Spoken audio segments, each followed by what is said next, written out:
বাংলা সাহিত্য অবলম্বনে horror, suspense, comedy ও thriller গল্প নিয়ে হাজির হলাম আমরা, স্যাটারডে থ্রিলস। আজকের নিবেদন স্যাটারডে থ্রিলসের নিজস্ব গল্প শেষ চিঠিটা।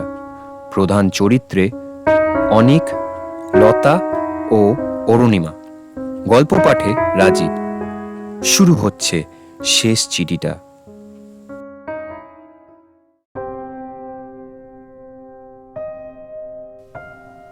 বন্ধুদের মধ্যে সম্পর্কগুলো কখনো সরল রেখার মতো হয় না, বরং হয় অনেকটা আঁকাবাঁকা রাস্তার মতো। অরুণিমা, লতা এবং অনিকের সম্পর্কটাও ছিল ঠিক তেমনই। অরুণিমা ছিল শান্ত, অনেকটা গোধূলির নরম আলোর মতো, আর লতা ছিল প্রাণবন্ত, ঝলমলে সকালের সূর্যর মতো। অনিক ছিল তাদের মধ্যমণি, মেধাবী, কিন্তু স্বপ্ন পূরণের পথে কিছুটা দ্বিধাগ্রস্ত। অরুণিমা সেই ছোট্টবেলা থেকেই অনিককে ভালোবেসেছে, নিঃশব্দে, কেবল বন্ধুত্বের আড়ালে। আর অনিক, সে শুধু লতাকেই দেখতে পেত। আজ দুপুরের সেই দৃশ্যটা অরুণিমার মনের গোপন কষ্টকে আরো বাড়িয়ে দিল। এক দুপুরে অরুণিমার বারান্দায় বসে অরুণিমা একটি কবিতার বই দেখছে, লতা ফোন দেখছে। জানিস অরুণিমা, অনিক আজ আবার আমাকে ফোন করলো। বলল আমার গলা শুনে নাকি ওর নতুন গানের সুর মাথায় এসেছে। খুব ভালো তো, আমি তো জানতামই তোরা দুজন একজন আরেকজনের জন্য পারফেক্ট। আরে বাবা, তুই এরকম শুকনোভাবে বলছিস কেন? তোর বেস্ট ফ্রেন্ড প্রেম করছে, আর তুই? আমি তোদের জন্য খুব খুশি। তোরা দুজনই আমার খুব প্রিয়। সেই ছোটবেলা থেকে ওর সব পাগলামি দেখেছি। তা দেখেছিস, কিন্তু তুই তো জানিস অনিক সবসময় আমাকেই ভালোবাসে। আচ্ছা, একটা কথা বলি, তোর কখনো অনিককে ভালো লাগেনি?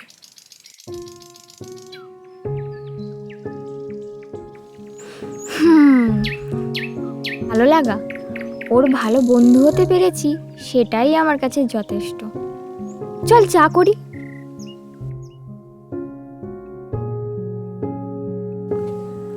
অরুণিমা দ্রুত বিষয়টি এড়িয়ে গেল, কারণ সে জানত স্বীকার করলে কেবল সম্পর্কের জটিলতাই বাড়বে।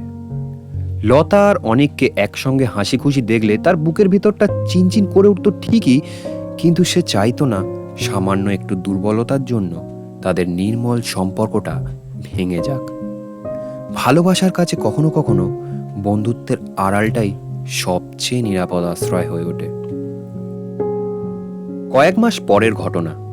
অনিক একটি সর্বভারতীয় মিউজিক কম্পিটিশনে চূড়ান্তভাবে নির্বাচিত হয়েছে, তার স্বপ্ন পূরণের দুয়ারে দাঁড়িয়ে। কিন্তু বিধাতা যেন তার জন্য আর এক কঠিন পরীক্ষা রেখেছিলেন। কম্পিটিশনে যাওয়ার খরচ, থাকার ব্যবস্থা, সবকিছু মিলিয়ে যে বিশাল অর্থের প্রয়োজন, তা জোগাড় করতে অনেকের বাবা মা অপারগ হলেন। সেই রাতে অনেক সম্পূর্ণভাবে ভেঙে পড়ল। তার সমস্ত স্বপ্ন যেন চোখের সামনে সে ভেঙে গুঁড়ো গুঁড়ো হয়ে যেতে দেখল। এমনই এক রাতে অনেকের ঘরে অনেক হতাশ বসে আছে। অরুণিমা তাকে বোঝাতে এসছে। আমার আর হবে না অরুণিমা, মা সাপ বলে দিয়েছেন। এত টাকা খরচ করে মিউজিকের পিছনে ছোটা অসম্ভব। তার চেয়ে একটা সরকারি চাকরির জন্য পড়ি। অসম্ভব নয় অনিক, তোর গানই তোকে ডাকছে, তোকে যেতেই হবে। কিভাবে যাব বল? লতার সঙ্গেও কথা বললাম, সেও খুব মন খারাপ করছে। কিন্তু কোনো উপায় নেই রে। শোন, তুই শুধু একটা কাজ কর, তোর গানের সিডিটা আমায় দে। আমি আজ রাতের ট্রেনে কলকাতায় যাচ্ছি। একজন পরিচিত প্রযোজকের কাছে এই সিডিটা জমা দিয়ে আসবো। আর টাকার চিন্তা তুই করিস না, তোর টিকিট আমি কালকের মধ্যে কেটে রাখবো। তুই কি বলছিস? এত টাকা কোত্থেকে পেলি তুই? পেলি মানে? তোর বন্ধুর কাছে বন্ধুর জন্য কিছু জমানো থাকবে না?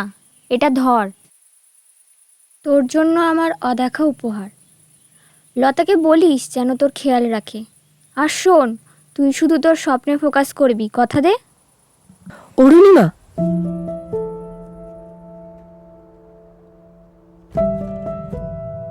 তুই তুই আমার জন্য এত বড় একটা ত্যাগ করছিস। আমি এই ঋণ কোনোদিনও শোধ করতে পারবো না।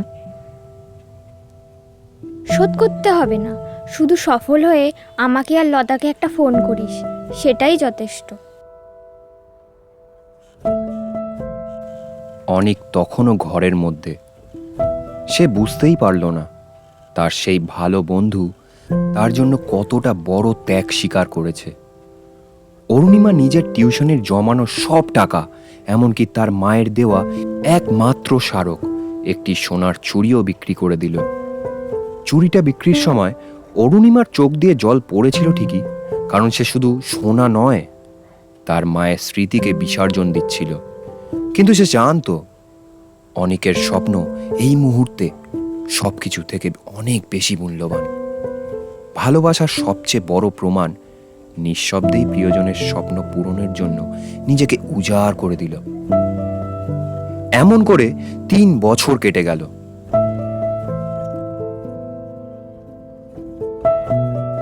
এই 3 বছরে অনেকের জীবন পাল্টে গেছে। সে আজ একজন প্রতিষ্ঠিত মিউজিক ডিরেক্টর। সাফল্য তাকে এনে দিয়েছে খ্যাতি, অর্থ এবং লতাকে আজীবনের জন্য পাশে পাওয়ার নিশ্চয়তা। কিন্তু এই সাফল্যের নেপথ্যে যে নীরব ত্যাগ লুকিয়ে আছে তা সে তখনও জানত না।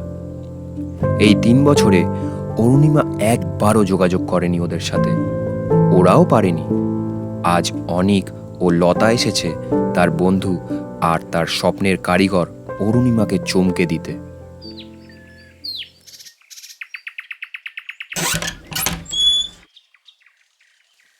দরজা খুললেন এক বৃদ্ধ। কে তোমরা? কাকে চাই? আজ্ঞে নমস্কার, আমি অনিক দত্ত, আর ইনি লতা। আমরা অরুণিমার বন্ধু। অরুণিমা বাড়িতে আছে? ভেতরে আসো তোমরা। এই সেই বারান্দা যেখানে বসে আমরা ঘন্টার পর ঘন্টা গান নিয়ে আলোচনা করতাম। অরুণিমাকে আজকে একটা বিশাল সারপ্রাইজ দেব। অনেক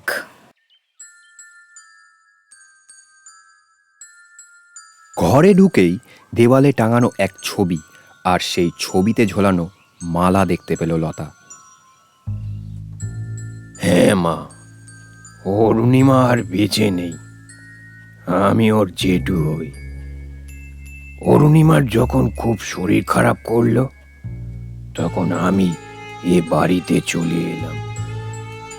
তখন ও বলেছিল আমায় যে তোমরা একদিন আসবেই, তাই অনেকের জন্য একখানা চিঠিও রেখে গেছে। অনেকের হাত থেকে যেন সব শক্তি চলে গেল। সে কাঁপতে কাঁপতে সেই চিঠিটা হাতে নিল, যেটাতে তার বন্ধুর শেষ ভালোবাসা আর ত্যাগের চিহ্ন লুকিয়ে আছে। অনেক চোখ খুলে চিঠির ভাঁজ খুলল। বারান্দায় তখন বিকেলের নরম রোদ, কিন্তু অনেকের হৃদয়ে নেমে এলো এক গভীর অন্ধকার। লতা নীরবে পাশে দাঁড়িয়ে রইল। অনেকের চোখ দিয়ে জল গড়াতে লাগলো। এই মুহূর্তে অরুণিমার কণ্ঠস্বর যেন তার কানে বাজতে শুরু করলো। প্রিয় অনিক, যখন এই চিঠিটা পড়বি তখন নিশ্চয়ই তুই একজন সফল মানুষ হবি। সেই দিনটা দেখতে না পারলেও তোর গান আমি দূর থেকে শুনতে পাই, হয়তো শুনতে পাবো। আমি তোকে বলেছিলাম না আমার একটা অদেখা উপহার আছে, সেই উপহারটা তুই পেয়ে গেছিস। সেটা তোর গান। লতাকে খুব ভালোবাসিস, ও তোকে আমার চেয়েও বেশি খুশি রাখবে। আমি তোকে বন্ধু হিসেবে যতটা ভালোবেসেছি তাতেই আমার জীবন ধন্য। নিজের স্বপ্ন পূরণের জন্য বন্ধুকে সাহায্য করা, এর চেয়ে বড় ভালোবাসা আর কি হতে পারে বল? ভালো থাকিস। জানিস, প্রথম যখন কম্পিটিশনে চান্স পেলাম, আমি প্রথমেই অরুণিমাকে ফোন করেছিলাম। ও তখনই শুধু বলছিল, তোর স্বপ্ন পূরণ হয়েছে, এটাই আমার সবচেয়ে বড় আনন্দ। তারপর হঠাৎ করে ওর ফোন বন্ধ হয়ে গেল। 3 বছর আগে তুমি যখন সাফল্যের সন্ধানে দিল্লি গেলে, তার 2 মাস পরে অরুণিমাও চলে গেল। ওর একটা জটিল রোগ ধরা পড়েছিল, সেটাও তোমাদের জানতে দিতে চায়নি। ও আমাকে বলেছিল তোমায় কোনোভাবে জানতে না দিতে। ওর একটাই কথা ছিল, যেন আমার জন্য অপূর্ণ না থেকে যায়। তাই ও তোমায় যাওয়ার জন্য মিথ্যে বলেছিল যে তার কাছে টাকা আছে। সেই চুড়িটা, মায়ের দেয়া সেই চুড়িটা? হ্যাঁ, সেটাই বিক্রি করে ও তোমার টিকিটের ব্যবস্থা করেছিল। ও চলে যাওয়ার সময় আমাকে এই চিঠিটাও দিয়ে গিয়েছিল। অরুণিমা, তুই কেন এমন করলি? আমাকে কেন জানতে দিলি না? কেন কেন কেন? জানিস লতা, ও আমাকে বলেছিল ওর ভালোবাসা আমার স্বপ্ন, আর আমি ওকে কেবল বন্ধু ভেবে গেলাম। ও তো এটাই চেয়েছিল অনেক, তোর স্বপ্নগুলো যেন পূর্ণ হয়। ও তোকে সত্যিই ভীষণ ভালোবাসতো। এত নিঃস্বার্থ ভালোবাসা যা কেবল ত্যাগ করতে জানে, পেতে নয়।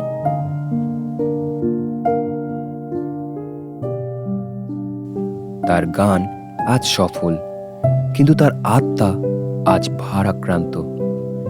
সে বুঝতে পারল তার জীবনের সেরা পুরস্কার, তার জীবনের সবচেয়ে দামি উপহার তা সে দেখেইনি।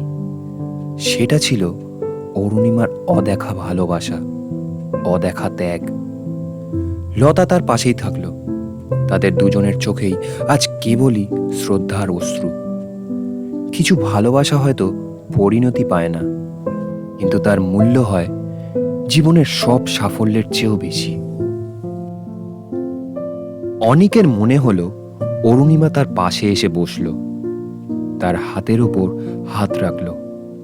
অনিক মনে মনে বলল, তুমি আজও আছো, শুধু পাশে নয়, প্রতিটা নিঃশ্বাসে, প্রতিটা নীরবতায়, যেখানে আমি তোমার অসম্পূর্ণ ভালোবাসাটাকে লুকিয়ে রেখেছি।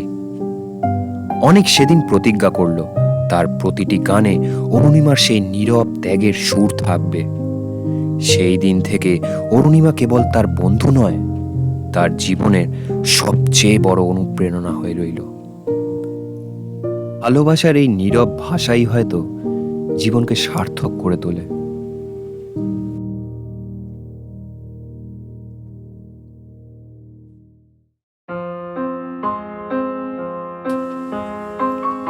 শুনছিলেন স্যাটারডে থ্রিলসের নিজস্ব গল্প শেষ চিঠিটা। গল্প পাঠে রাজীব, অনিকের চরিত্রে প্রিয়জিৎ, লতার চরিত্রে তৃষা, অরুণিমার চরিত্রে সুস্মিতা, বৃদ্ধ রাজীব। সমস্ত পরিকল্পনা ও পরিচালনায় team Saturday thrills. Sound oh poster ডিজাইনে রাজীব ও তুলি। গল্পটি কেমন লাগলো অবশ্যই কমেন্ট করে জানাবেন। ভালো লাগলে অবশ্যই লাইক ও শেয়ার করবেন। আপনাদের একটি কমেন্ট আমাদের কাজে আরও উৎসাহ দেবে। আরও গল্প পেতে আমাদের চ্যানেলটিকে সাবস্ক্রাইব করুন। দেখা হবে ফের নতুন এক গল্প নিয়ে, শুধুমাত্র স্যাটারডে থ্রিলসে। Keep listening.